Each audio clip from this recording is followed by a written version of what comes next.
오늘은 새해가 시작되는 신년 첫 주일입니다. 특별히 내일부터 시작되는 신년말이 특별 새벽기도에 오늘 많이 참여해 주셔서 올해에는 회복하게 하시는 하나님의 은혜를 경험하는 복된 새해가 될 수 있기를 주님의 이름으로 축복합니다. 2022년도 하나님께서 우리 교회에 주신 표는 교회담을 회복하는 믿음의 공동체입니다. 교회담이 무엇을 의미할까요? 교회다움이 무엇인가를 알기 위해서는 초대교회로 돌아갈 필요가 있습니다. 오늘 살펴보게 될 사도행전 2장에는 기독교 역사에 있어서 매우 중요한 기록을 담고 있는데요, 오순절 성령 강림의 역사적 사건에 대한 유일한 기록이 이 사도행전 2장에 담겨 있습니다. 사도행전 2장에는 또한 사도들을 대표하는 이 베드로 사도의 첫 설교가 기록이 되어 있고요, 사도들의 가르침을 받은 초대교회 성도들이 신앙 공동체를 형성하는 장면도 보여주고 있습니다. 사도행전 2장은 교회 모태라 할 수 있는 초대교회의 태동을 보여줌과 동시에 초기 그리스도인들이 어떻게 신앙생활을 했는지를 또한 우리에게 자세하게 전해주고 있습니다. 오순절 성령 강림 사건이 얼마나 중요한 의미를 가지고 있느냐, 성령 강림은 예수님께서 약속하신 말씀이 성취되는 사건이라 말할 수 있습니다. 예수님께서 제자들이 약속하신 말씀이 있죠. 누가복음 24장 49절인데 볼지어다 내가 내 아버지께서 약속하신 것을 너희에게 보내리니 너희는 위로부터 능력으로 입혀질 때까지 이 성에 머물라 말씀하셨습니다. 또한 이 오순절 성령 사건은 성령을 보내신 예수님께서 그리스도와 주가 되심을 확증하는 사건이라 말할 수 있습니다. 베드로 사도가 전한 첫 설교에는 이에 대한 메시지를 담고 있습니다. 사도행전 2장 36절은 사도들이 선포한 복음이기 때문에 함께 읽겠습니다. 시작. 그런즉 이스라엘 온 집은 확실히 알지니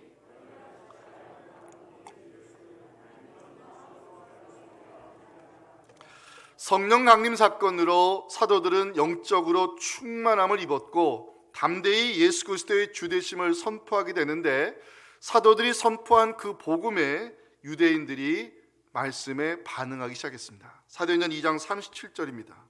그들이 이 말을 듣고 마음에 찔려 베드로와 다른 사도들에게 물어 이르되 형제들아 우리가 어찌할꼬 하거늘. 또한 성령 강림 사건의 중요한 의미는 새로운 교제 시대가 열리게 되었음을 의미합니다. 하늘에 승천하신 그리스도가 성령을 통하여 제자들과 교제하는 새로운 시대가 열렸기 때문에 성서학자들은 누가복음을 가리켜서 지상의 예수 행전이라 부르고 사도행전을 가리켜서 천상의 예수 행전이라 부르기도 합니다. 성령 강림이 나타난 가장 큰 특징은 역시 교회의 탄생이라 말할 수 있습니다. 그리스도를 주로 고백하는 사람들이 공동체를 형성하며 초대교회를 세움으로 신약교회 시대가 열리게 되었음을 사도행전 2장은 증거하고 있습니다. 초대교회의 특징 한 단어로 표현한다면 공동체라고 말할 수 있습니다. 초대교회가 신앙 공동체를 형성하는 모습이 42절에 나와 있는데요, 42절을 주목할 이유는 여기에 나오는 이 단어들 네 단어가 교회의 본질을 보여주고 있습니다. 그들이 사도의 가르침을 받아 서로 교제하고 떡을 떼며 기도하기에 힘썼던 초대교회, 교회 본질이 어디에 있는가를 보여주고 있습니다. 초대교회 성도들 신앙 공동체를 형성하는 가운데 자발적인 헌신을 통해서 그리스도의 사랑을 나누는 참 교회다운 모습을 사도행전 2장 44절 45절에서 우리는 확인할 수 있습니다. 믿는 사람이 다 함께 있어 모든 물건을 서로 통용하고 또 재산과 소유를 팔아 각 사람의 필요를 따라 나눠주었습니다. 이 성도들의 나눔이 어느 정도 수준이었느냐, 사도행전 4장 32절 이하에 보면 참 놀라운 기록이 나옵니다. 믿는 무리가 한 마음과 한 뜻이 되어 모든 물건을 서로 통용하고 자기 재물을 조금이라도 자기 것이란 이가 하나도 없더라. 사도들이 큰 권능으로 주 예수의 부활을 증언하니 무리가 큰 은혜를 받아 그 중에 가난한 사람이 없으니 이는 밭과 집 있는 자는 팔아 그 판 것의 값을 가지다가 사도들의 발 앞에 두매 그들이 각 사람의 필요를 따라 나누어 주었습니다. 성도들의 나눔 누구의 강요로 된 것이 아닙니다. 성령의 충만함을 받았기 때문에 영적으로 부유한 자가 되었기 때문에, 사도들의 가르침을 통해 은혜를 받았기 때문에 자발적으로 헌신하며 그리스도의 사랑을 나누는 참 교회다운 모습을 보여주고 있습니다. 또한 초대교회는 하나님과의 영적 교제인 예배에 힘을 썼고 성찬의 떡을 나누는 성도의 교제에도 열심히 있었다는 사실 46절에서 우리는 확인할 수 있습니다. 날마다 마음을 같이하여 성전에 모이기를 힘쓰고 집에서 떡을 떼며 기쁨과 순전한 마음으로 음식을 나눠 먹었습니다. 초대교회 성도들에게 있어 모임은 은혜였고 나눔은 기쁨이었으며 교제는 사랑이었습니다. 교회담이 무엇인가를 성도들이 삶으로 보여주었을 때 그것을 지켜본 유대인들이 이 초대교회 성도들을 인정하고 칭찬하기 시작했습니다. 47절 말씀을 다 함께 읽겠습니다. 시작. 하나님을 찬미하며 또 온 백성에게 칭송을 받으니 주께서 구원받는 사람을 날마다 더하게 하시니라. 아멘. 교회다움을 회복하기 위해 우리가 돌아가야 될 것은 초대교회 공동체 현장입니다. 주의 몸된 교회 지체로 부름받은 우리, 초대교회로 돌아가 교회담을 회복하는 이 믿음의 공동체 함께 세워감으로 하나님께 기쁨과 영광을 올려드리는 복된 한 해가 될 수 있기를 주님의 이름으로 축원합니다. 첫째, 교회담을 회복하는 성도가 되기 위해서는요, 말씀에 반응하는 믿음을 가져야 한다는 사실입니다. 성령 강림 사건 이후 나타난 큰 변화는 사도들이 입을 열어 복음을 선포하였다는 데 있습니다.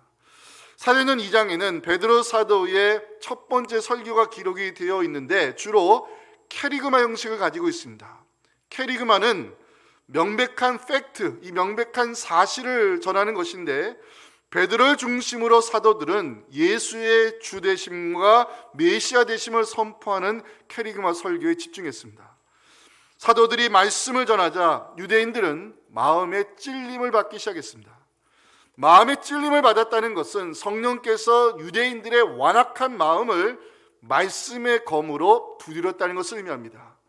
성령께서 말씀의 검으로 유대인들의 마음을 찔렀을 때 어떤 일이 일어났느냐?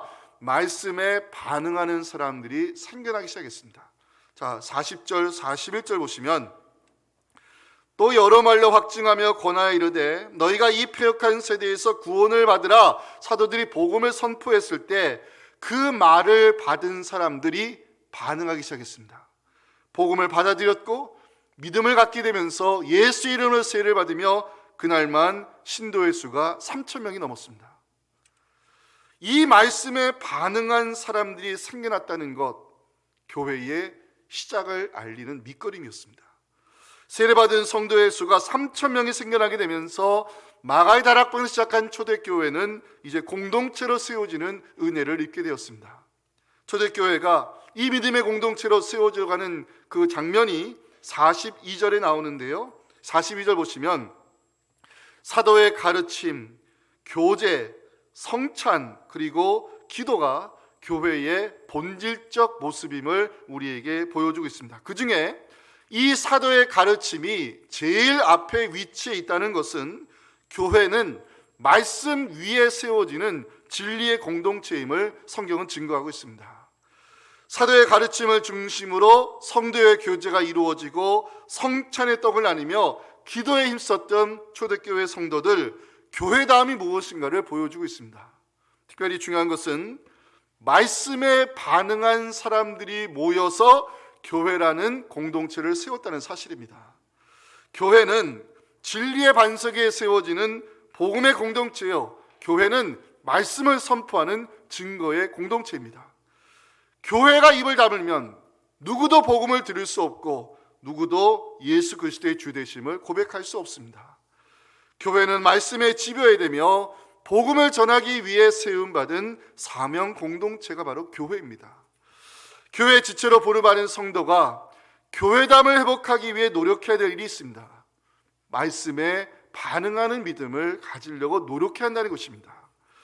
베드로 사도가 예수의 주되심과 메시아 되심을 선포했을 때 그 말씀에 반응한 사람들이 사도행전 2장 37절에 나오고 있습니다.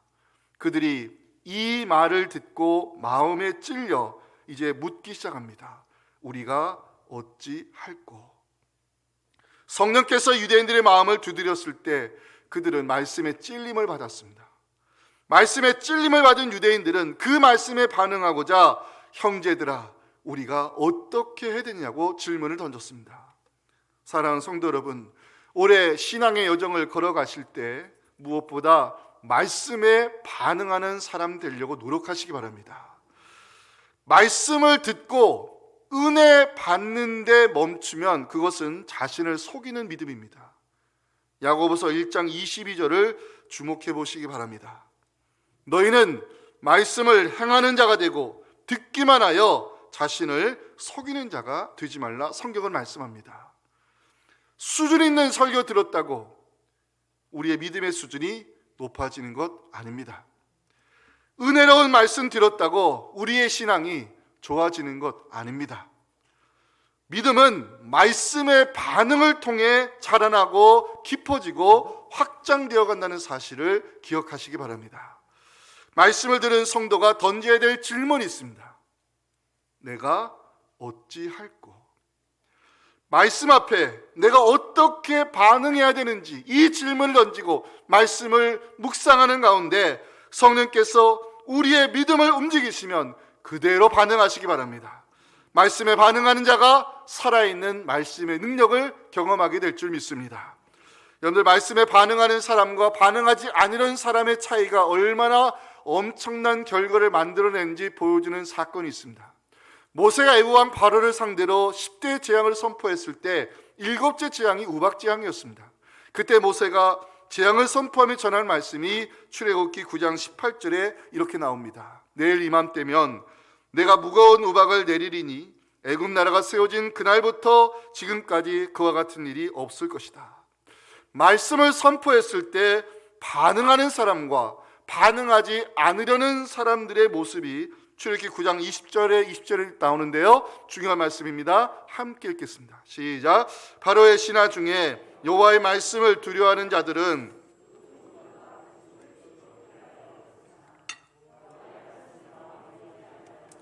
그의 종들과 가축을 들에 그대로 두었습니다. 사랑하는 성도 여러분, 교회담을 회복하기 위해 우리는 무엇보다 말씀에 반응하는 믿음을 가지려고 노력해야 됩니다. 말씀을 듣기만 하여 자신을 속이는 자 되지 마시고 말씀에 반응하고 말씀대로 움직이는 여러분들을 통해서 말씀대로 이루어지는 하나님의 능력이 임하기를 주님의 이름으로 축원합니다. 두 번째, 교회담을 회복하는 성도가 되기 위해 성도의 교제에 힘써야 된다라고 본문을 말씀합니다. 자, 초대교회 성도들이 성도의 교제에 힘을 썼다는 사실 42절에서 확인할 수 있습니다. 42절에 보면 이 교제란 단어가 나오잖아요. 초대교회 성도들이 힘썼던 성도의 교제를 분석해 보면 두 가지 형태로 나타납니다. 하나는 수직적 교제였고 또 하나는 수평적 교제였습니다. 성도들이 힘썼던 수직적 교제는 하나님을 찬미하는 예배로 나타납니다. 자, 46절 보세요. 성전에 모이기를 힘쓰고 47절 하나님을 찬미하며. 두 구절 모두 초대교회 성도들이 힘썼던 수직적 교제인데 그 수직적 교제가 바로 하나님께 예배 드림으로 나타나고 있습니다. 우리는 여기서 교회는 예배 공동체로 존재한다는 사실을 깨달을 수 있습니다. 하나님께서 교회를 세우신 이유, 하나님 우리를 교회로 부르시는 이유, 예배 공동체를 세우기 위함입니다. 간혹 어떤 분들은 교회는 복음 전파를 위해서, 선교를 위해서 존재한다고 이야기하는 분들이 있습니다. 맞는 이야기일 수 있지만 엄연히 말씀드리면 교회는 예배 공동체로 존재하는 것이 맞습니다. 전도의 궁극적인 목적이 뭡니까? 한 영혼을 복음으로 구원해서 그 사람을 하나님 앞에 예배자로 세우는 것이 전도의 목적입니다. 예수님께서 사마리아 수가성 동네에 들어가 물 길러온 여인에게 영원히 목마르지 않는 생수에 대한 복음을 전하신 이유가 뭡니까? 그 여인을 하나님 앞에 예배자로 세우기 위해 전도하셨습니다. 요한복음 4장 23절 보시면 이거를 증거하고 있습니다. 아버지께서는 자기에게 이렇게 예배하는 자들을 찾으시기에 주님은 그 여인을 찾아가 복음을 전하고 그 여인을 하나님 앞에 예배자로 세우셨습니다. 교회가 선교사를 파송하고 후송하는 이유가 뭡니까? 교회가 선교사를 파송하고 후원하는 이유는 예배가 없는 그 땅에 예배 공동체를 세우기 위한 것이 선교의 목적입니다. 그런 의미에서 초대교회는 교회담이 무엇인가를 보여주고 있습니다. 성전에 모이기를 힘쓰고 하나님을 찬미하는 예배 공동체가 교회의 본질이라는 것입니다. 사랑하는 성도 여러분, 특별히 올 한 해 교회다움의 회복을 위해 예배 자리를 힘써 지켜주시기 바랍니다. 우리 교회에 주신 목회의 5대 비전 중 첫 번째는 예배가 살아있는 성령 충만한 교회를 세우는 것입니다. 하나님께서 이스라엘 백성을 출애굽시키신 이유 단순히 노예 사슬을 끊어주기 위함이 아니었습니다. 출애굽의 역사가 일어난 이후에 하나님 뭘 말씀하셨습니까? 성막을 세우라, 제사장을 임명하라, 그리고 제사와 관련된 이 율법의 말씀을 레위기에서 선포하시면서 이스라엘을 예배 공동체로 하나님이 세우셨습니다. 교회담을 회복하기 위해 예배 자리를 힘써 지키는 여러분들에게 예배 가운데 부어주시는 하나님의 은혜와 놀라운 축복이 오늘 우리에게 경험되어질 수 있기를 주님의 이름으로 축원합니다. 또한 초대교회 성도들이 중요하게 여겼던 성도의 교제는 수평적 교제였습니다. 초대 그리스도인들이 공동체 안에서 이 성도의 교제를 어떻게 이뤄가는지 보여주는 장면이 있습니다. 자, 44절, 45절 여러분들 한번 읽어주시면 좋겠습니다. 시작. 믿는 사람이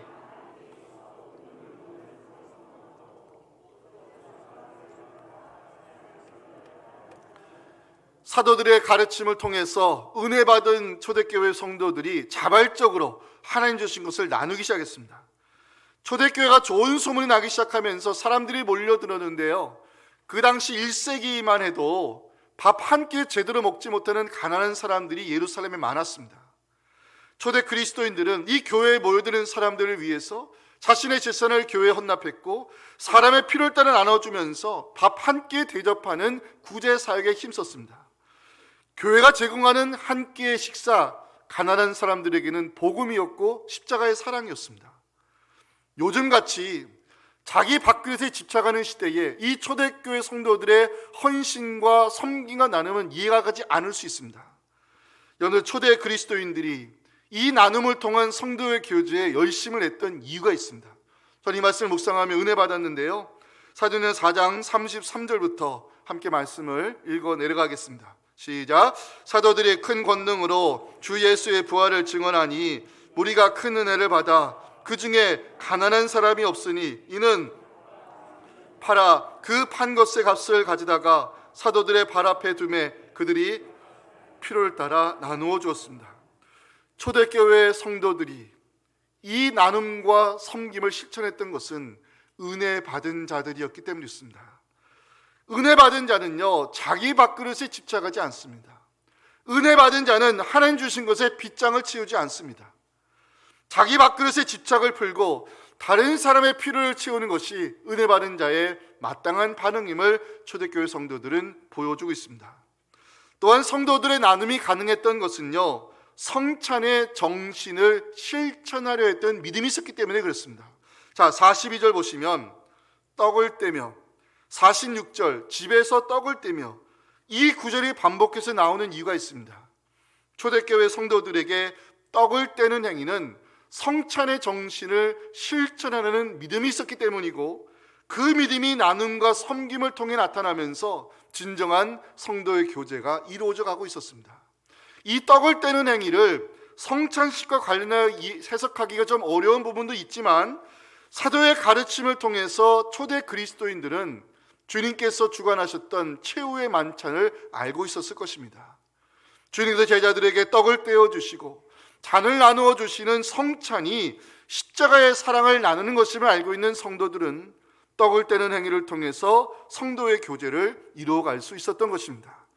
여러분들, 이 성도의 교제, 이 커뮤니언 오브 더 세인츠가 이게 얼마나 중요한 것이냐, 여러분들 사도신경을 보시면 우리의 신앙을 신앙되게 만드는 중요한 교리들이 들어가 있어요. 자, 성모, 성자, 성령 하나님에 대한 신앙 고백, 거룩한 공교회에 대한 교회론, 죄의 용서를 받는 구원론, 몸이 다시 사는 것과 영원히 사는 것을 고백하는 종말론이 사도신경의 주요 교리입니다. 그런데 이토록 중요한 사도신경 안에 성도의 교제가 들어가 있어요. 성도의 교제는 삼위일체론, 교회론, 구원론, 종말론 못지않게 중요한 신앙 교리인 것이고, 성도가 반드시 이루어야 될 실천적 교리입니다. 초대교회가 보여준 떡을 떼는 행위, 성도의 교제가 교회다움을 이루어가는 본질의 사역임을 성경은 증거하고 있습니다. 중요한 것은요, 초대교회에서 시작된 이 중요한 성도의 교제를 우리도 계속해서 이어가야 한다는 것입니다. 자, 45절 보시면 팔아 나눠주며라는 동사가 있죠. 팔아 나눠주며 찾아봤습니다.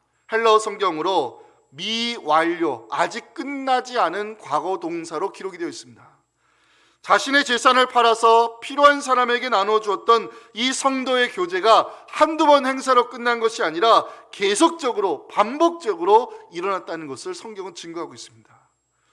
교회담을 회복하기 위해 우리는 무엇보다 성도의 교제를 힘써야 됩니다. 하나님과의 수직적 교제를 위해 예배 자리를 힘써 지켜주시기 바랍니다.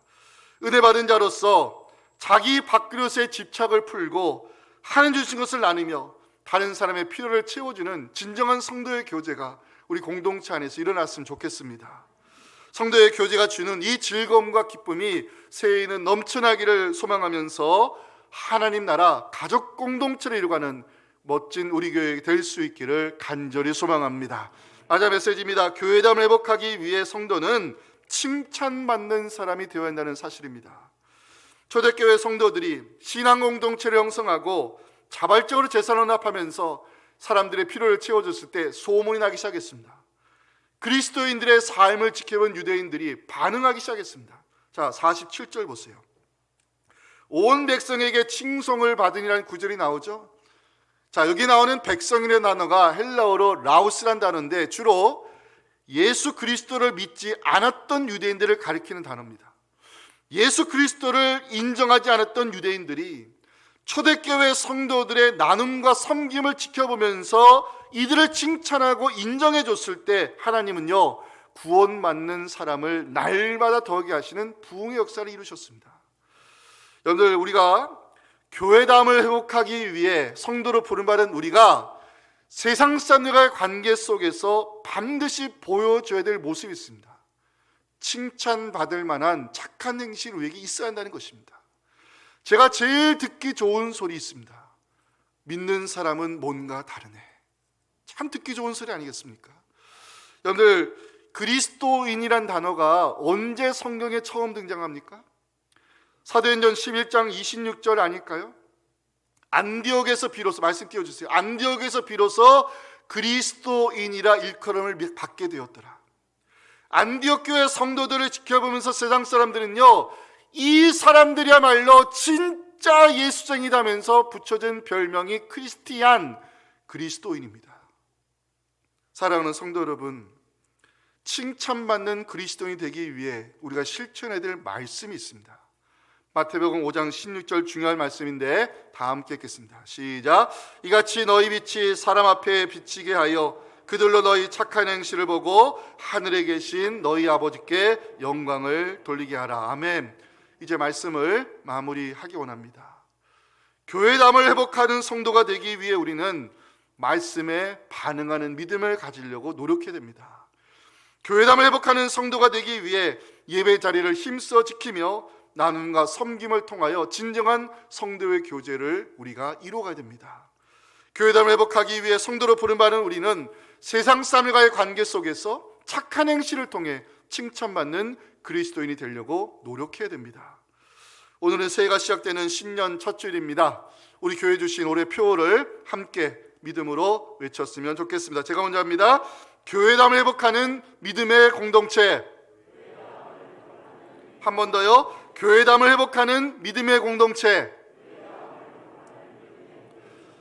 온전한 예배 회복과 목회 사역과 성도의 교제를 통해 교회담을 회복하는 새해가 되기를 소망하면서 올해 주제 성구인 사도행전 9장 31절 말씀을 함께 읽으며 오늘 설교 마무리하도록 하겠습니다. 함께 읽겠습니다. 그리하여 온 유대와 갈릴리와 사마리아 교회가 평안하여 든든히 서가고 주를 경외함과 성령의 위로로 진행하여 수가 더 많아지니라. 아멘.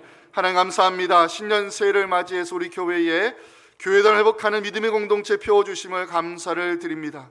하나님, 이 교회당을 회복하기 위해 먼저 우리 자신이 말씀에 반응하는 믿음의 사람 되게 도와주시옵시고, 예배 자리를 힘써 지키는 성도 되게 도와주시옵시고, 나눔과 섬김을 통해 진정한 성도의 교제를 이루가게 하여 주시옵소서. 세상 사람들과 관계 속에서도 착한 행실을 통하여 믿는 사람이 뭔가 다르다는 칭찬받는 그리스도인이 되어서 교회당을 회복하는 올 한 해가 되도록 저희들을 통해서 하나님 역사하여 주시옵소서. 예수님의 이름으로 기도하옵나이다. 아멘. 지금은 우리의 구원이요 유일한 소망이신 예수님의 은혜와 우리의 섬김과 착한 행실을 통하여 귀한 영광 받으실 하나님 아버지의 크신 사랑과 성령의 역사하심이 오늘 주신 이 말씀을 가지고 한 해를 시작하며 교회당을 회복하기 위해 말씀에 반응하는 자로, 예배자로 착한 행실을 통하여 참된 그리스도인의 삶을 살아 하나님께 기쁨과 영광 올려드리기 원하는 우리 사랑하는 모든 성도들의 새해 다짐과 가정의 기도 제목과 자녀들의 신앙과 내일부터 시작되는 신년만이 특세 위에 지금부터 영원토록 함께 하시기를 간절히 축원하옵나이다. 아멘.